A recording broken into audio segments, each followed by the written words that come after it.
Have you ever wondered what it's like to be gay in the NFL? I don't consider myself a sports fan. I'm sorry if that's disappointing to some of you. Now, while I have been to more games than I can count, that was largely due to the fact that I'm from a very small town and that's kind of all there was to do there. Also, I was in band, and apparently football games simply cannot be played without a bunch of people wearing uniforms that are hot in the summer and cold in the winter, carrying around very large brass instruments and fighting off the accompanying frostbite.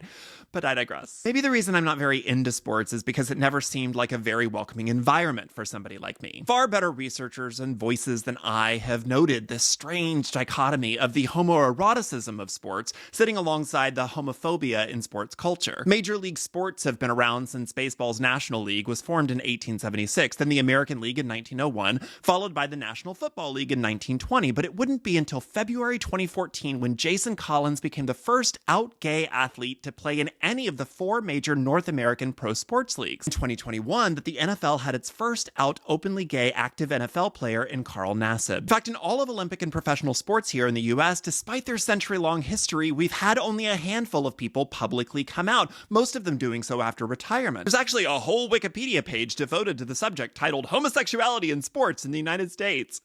It is really short. None of this means that only a handful of people in professional sports for the last 100 years or so have been part of the queer community.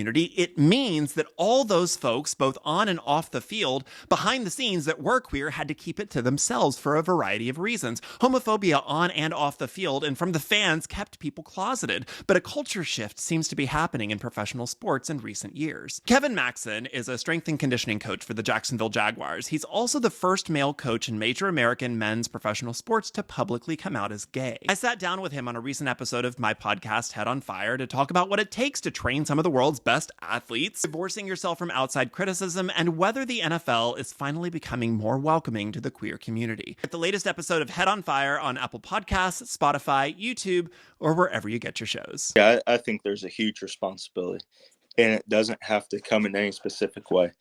If there's a closeted player in the NFL, I think it's wrong for us as a community to expect them to come out.